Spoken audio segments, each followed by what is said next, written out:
성도 여러분, 오늘도 평안하십니까? 우리는 지난주에 하늘의 미랄이 되어 죽으시는 예수 그리스도에 의해 이끌림을 받은 우리가 천국 백성이 되고, 그런 천국 백성인 우리가 누구를 사랑하고 누구를 섬겨야 하는지에 대해서 말씀을 드렸습니다. 구원이란 우리의 힘과 노력과 지혜를 근거로 한 것이 아니라 오직 하나님의 은혜와 예수 그리스도의 십자가의 공로로 값없이 주어지는 은혜의 선물입니다. 이것이 성경 전체의 핵심이고 결론입니다. 그런데 인간들은 계속해서 자신들의 가능성을 주장하고 하나님은 반복하여 인간들의 불가능함을 지적하고 계십니다. 오늘 본문은 그러한 내러티브 속에서 이해해야 되는 말씀입니다. 제자들로부터 헬라인들이 당신을 찾아왔다는 소식을 들으신 주님께서 이제 인자가 영광을 얻을 때가 왔다고 말씀하시고는 하늘의 미랄이 땅에 떨어져 죽어서 그 영광이 드러나게 되는 십자가의 복음에 대해서 언급을 하셨습니다. 그것은 율법과 행위를 자신들의 구원의 근거로 삼고 자신들의 무기력함과 불가능함을 인정치 않는 유대인들의 신앙을 전면적으로 부인하시고 희각하심과 동시에 내가 죽어 속죄하고 다시 살아나심으로 사망을 철폐하는 하나님의 필연성을 강조하신 것입니다. 그래서 그 은혜의 필요성을 깨닫게 해주시는 본문인 오늘 요한복음 7장 27절에서 36절을 본문으로 삼아서 인자가 들려야 하리라는 제목으로 말씀을 드리도록 하겠습니다. 요한복음 12장 27절에서 28절 말씀입니다. 지금 내 마음이 괴로우니 무슨 말을 하리요? 아버지여, 나를 구원하여 이때를 면하게 하여 주소서. 그러나 내가 이를 위하여 이때에 왔나이다. 아버지여, 아버지의 이름을 영광스럽게 하옵소서 하시니, 이에 하늘에서 소리가 나서 이르되 내가 이미 영광스럽게 하였고 또 다시 영광스럽게 하리라 하시니. 예수님의 말씀을 보시면 이 때를 할 수만 있으면 면하게 해달라는 기도로 보입니다. 예수님께서 동일하게 우리 인간과 똑같은 사람의 몸을 입으셨기 때문에 갈증과 피로와 고통이 우리가 느끼는 것과 동일했을 것입니다. 그래서 두려워하셨을 수도 있어서 이런 기도를 하실 수 있었겠다라고 생각해 볼 수도 있습니다. 그러나 예수님은 자기의 뜻을 행하고자 함이 아니라 아버지의 뜻을 이루고자 이 땅에 오신 분이십니다. 그러므로 예수님의 생애의 모든 일들은 아버지의 뜻을 이루는 것이고 그것이 성경의 언약을 성취하는 것이므로 성경을 응하게 하시려는 것입니다.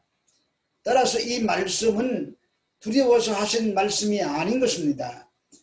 27절의 말씀을 세번역 성경으로 한번 읽어보겠습니다. 지금 내 마음이 괴로우니 내가 무슨 말 하여야 할까?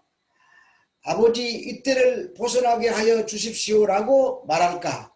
아니다. 내가 바로 이 일을 위하여 이때에 왔다입니다. 그러니까 개역 개정 성경과는 좀 다르죠. 고민과 괴로움이 있었겠지만 그러나 주님의 분명한 사명은 이때를 위하여 오셨다는 것입니다.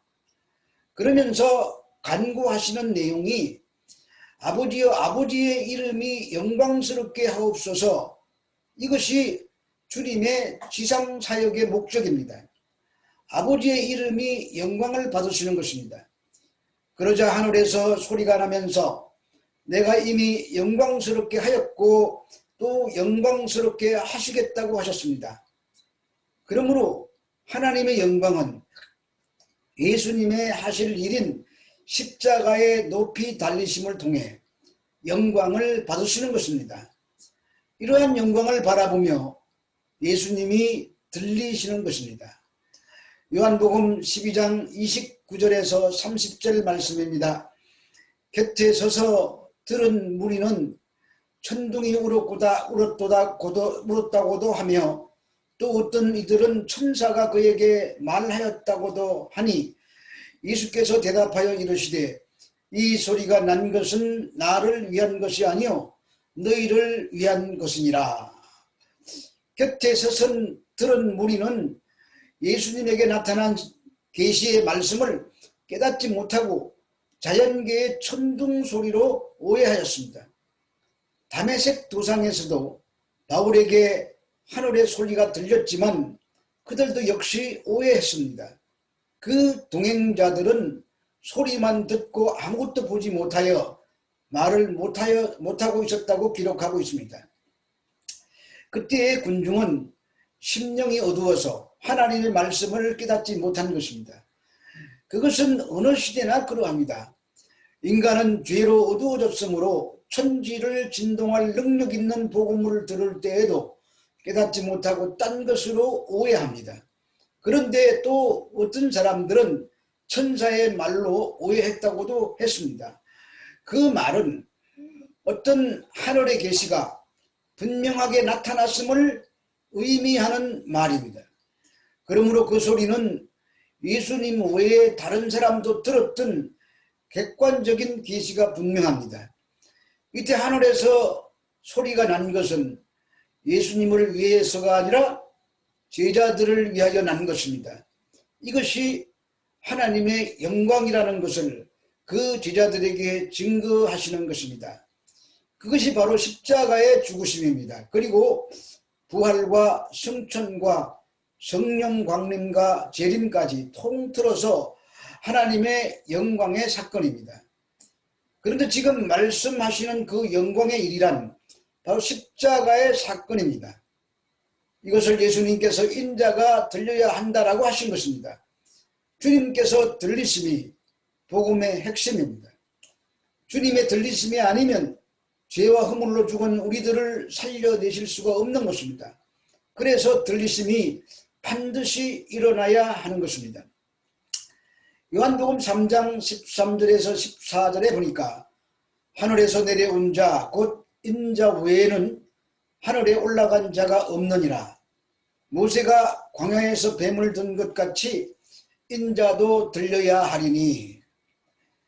하늘에서 내려온 자 곧 인자 외에는 하늘에 올라간 자가 없다고 하시면서 모세가 광야에서 뱀을 든 것처럼 인자가 들려야 된다고 하십니다. 이 말씀은 밤에 몰래 찾아온 유대인의 관원이요 랍비인 니고데모에게 하신 말씀입니다. 율법의 선생이라는 자가 예수님의 말씀을 전혀 알아듣지 못했습니다. 거듭나지 않았기 때문입니다. 이것이 유대인의 율법 선생의 한계입니다. 그러므로 예수님이 모세가 광야에서 뱀을 든 것처럼 들려야 한다고 하시는 것은 어느 누구도 스스로 나를 믿을 수 없다는 말인 것입니다. 내가 들려야만 하나님의 택하신 자들을 이끌 수 있다는 것이 이 말씀의 핵입니다. 이것을 놓쳐버리면 아무리 성경적인 말을 하여도 사람들의 의지와 지혜와 힘을 짜내어서 만든 종교 집단에 불과할 뿐입니다. 그렇기 때문에 누구든지 믿는 자는 구원을 얻는다는 이 말씀은 자신의 들리심을 전제로 하시는 말씀인 것입니다. 민수기 21장에 보면은 이스라엘 백성들이 길로 인하여서 마음에 시험이 찾아왔습니다. 40년간 광야를 방황했었는데 이제 또 남은 길을 돌아가야 한다고 하니까 여기저기서 원망 불평이 쏟아졌습니다. 그래서 하나님께서 불뱀을 보내셔서 그들을 심판하십니다. 그때 모세가 하나님께 간절히 기도했더니 노뱀을 만들어 장대 위에 높이 들어 매달고 쳐다보게 하라고 하셨습니다. 그 말을 들은 사람들은 귀가 막혔을 것입니다. 그래서 보지 않았습니다. 그러나 쳐다본 자들은 다 살아났습니다. 쳐다볼 가치가 없는 것을 쳐다본 것은 자기의 실력이라고 할 수 없습니다. 그러면 인자가 들린다는 것은 예수님 자신이 나무 위에 높이 들려 달리신다는 말인 것입니다. 그런데 나무에 달려 죽는 것은 신명기에 의하면 저주받아 죽는 죽음입니다. 성경은 예수님이 저주받아 죽었다고 기록하고 있습니다. 갈라디아서 3장 13절 말씀입니다. 그리스도께서 우리를 위하여 저주를 받은 바 되사 율법의 저주에서 우리를 속량하셨으니 기록된 바 나무에 달린 자마다 저주 아래에 있는 자라 하였음이라. 이 저주는 우리의 저주를 대신 받은 저주입니다. 저주받아 죽은 예수님을 쳐다보면서 나를 구원해 달라고 말할 자는 없습니다. 제자들조차도 다 그 현장에서 도망을 갔습니다. 그러므로 고린도전서 1장 22절에서 24절에서 유대인들은 표적을 구하고 헬라인들은 지혜를 찾으나 우리는 십자가에 못 박힌 그리스도를 전한다고 하는데 이 십자가란 유대인들에게는 그리끼는 것이요 헬라인에게는 미련하게 보이는 것입니다. 그런데 그것을 쳐다볼 때 놀라운 일이 일어납니다. 그 저주받아 죽으시는 십자가 아래서 이방인 그 로마의 백부장이 이는 실로 하나님의 아들이었다고 고백을 했으며 함께 죽어가던 두 강도 중 한 강도가 저주받아 죽는 죽음의 순간에 예수님을 믿게 된 것입니다. 그리하여 오늘 내가 나와 함께 낙원에 있으리라는 구원의 말씀을 듣습니다. 이것이 바로 십자가의 들리심으로 자기 백성을 자기에게로 이끄시는 것입니다. 그런데 이 십자가의 들리심은 부활과 성천 그리고 성령의 임하심과 장차 임할 마지막 재림까지 포함된 모든 사건을 말하는 것입니다. 에베소서 4장 8절로 10절 말씀입니다. 그러므로 이르기를 그가 위로 올라가실 때에 사로잡혔던 자들을 사로잡으시고 사람들에게 선물을 주셨다 하였도다. 올라가셨다 하였은즉 땅 아래 낮은 곳으로 내리셨던 것이 아니면 무엇이냐. 내리셨던 그가 곧 모든 하늘 위에 오르신 자니 이는 만물을 충만하게 하려 하심이라. 예수님이 위로 올라가시는 것은 거기에서 내려오셨기에 다시 올라가시는 것입니다. 하늘 보좌에서 내려오신 분이 올라가시는 것입니다. 하늘에서 내려오심, 이것보다 더 큰 사건은 없습니다. 하나님이 이 땅에 오신 것입니다. 그리고 오셔서 나무에 달려 돌아가신 것입니다. 이제 나무에서 하늘로 올리우시는 것입니다. 올리우시면서 하시는 일이 사로잡힌 자를 사로잡아 내시겠다는 것입니다. 이 세상의 모든 사람은 사망 권세 아래 사로잡혀 있습니다. 모두가 꼼짝을 못하고 세상 임금 마귀에게 붙잡혀 있었던 것입니다. 이렇게 사망과 죄의 권세 아래 사로잡혀 있는 자를 다시 사로잡아 내시려면 전쟁을 하셔서 사망과 죄의 권세를 깨트려야 합니다. 그러므로 예수님의 들리심이란 이 두 가지의 일을 동시에 하시는 것입니다. 사로잡고 있는 자를 사로잡으시고 그리고 자기 백성을 이끌어 내시는 것입니다. 이것은 창세기 3장 15절에서 여인의 후손과 뱀의 후손의 싸움 이야기에서 나오는 것입니다. 뱀의 후손이 여인의 후손의 발꿈치를 상하게 하지만 여인의 후손은 그 머리를 상하게 하시는 것입니다. 그러므로 예수님의 십자가의 달리심이 사망으로 사망을 이겨버리신 사건인 것입니다. 대신 저주를 받으심으로 저주를 끊어버리신 것입니다. 요한복음 12장 31절에서 33절 말씀입니다. 이제 이 세상에 대한 심판이 이르렀으니 이 세상의 임금이 쫓겨나리라. 내가 땅에 들리면 모든 사람을 내게로 이끌겠노라 하시니, 이렇게 말씀하시면 자기가 어떠한 죽음으로 죽을 것을 보이심이로라. 이제 이 세상의 심판이 이르렀으니 이 세상 임금이 쫓겨나리라고 하십니다. 이 말씀은 예수님께서 고난받아 죽으신 뒤에 나타날 총체적인 결과를 말씀하시는 것입니다. 그가 죽으심으로 세상의 죄는 처분되고 마귀의 계획은 파괴됩니다. 그 결과 새로운 영적 질서가 찾아와 마침내 만물이 새롭게 되는 우주적인 구원이 임하게 되는 것입니다. 지금 예수님은 자기의 죽었다가 부활하심이 가져올 구원의 모든 것을 설명하고 계신 것입니다. 즉 현재적 구원과 미래의 구원을 포함한 총체적인 구원입니다. 그 결과 지금까지 세상을 지배해왔던 세상 임금인 마귀의 세력이 쫓겨나게 됩니다.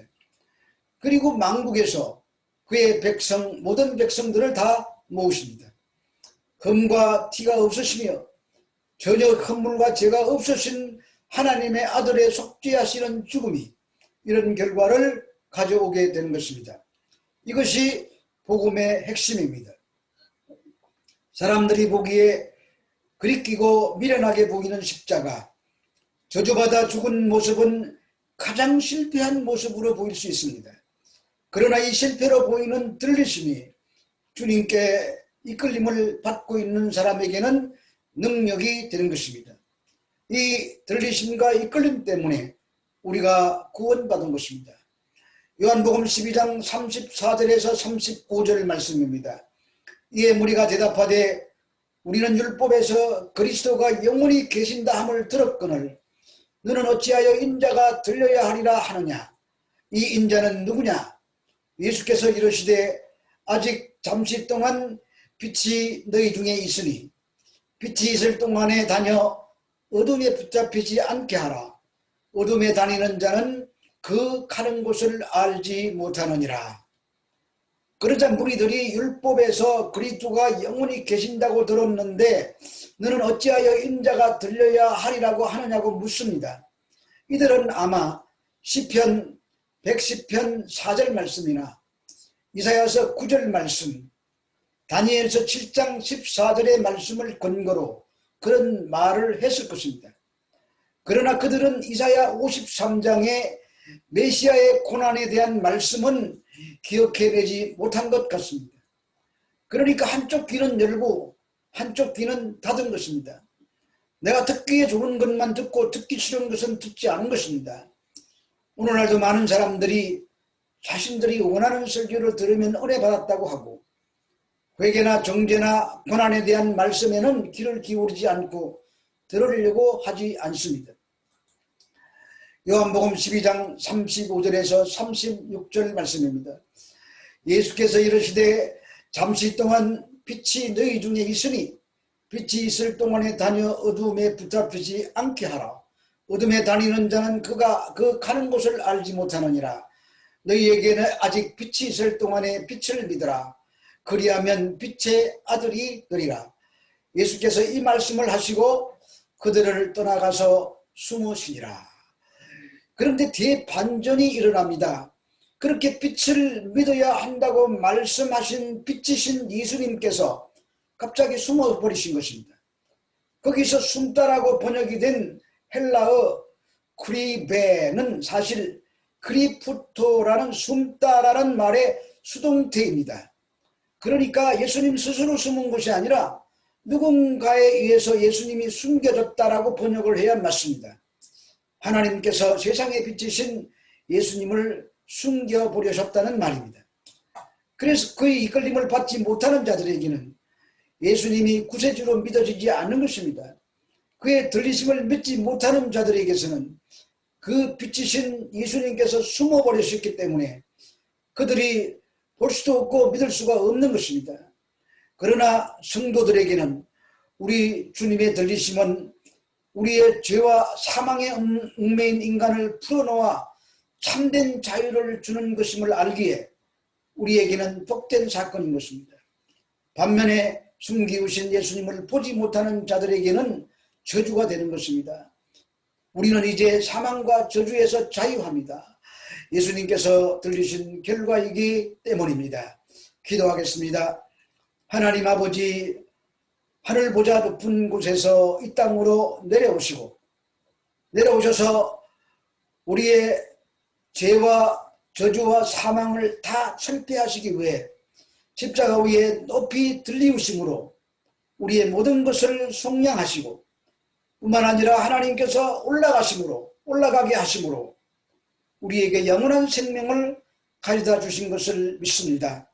이 들리우심의 사건의 결과로 저희들에게 이런 엄청난 복이 찾아왔으니 우리가 어둠에 거하지 않는 자들로서 빛 가운데 행하며 이 주님을 바라보면서 끝까지 승리하는 자들이 되게 해 주시옵소서.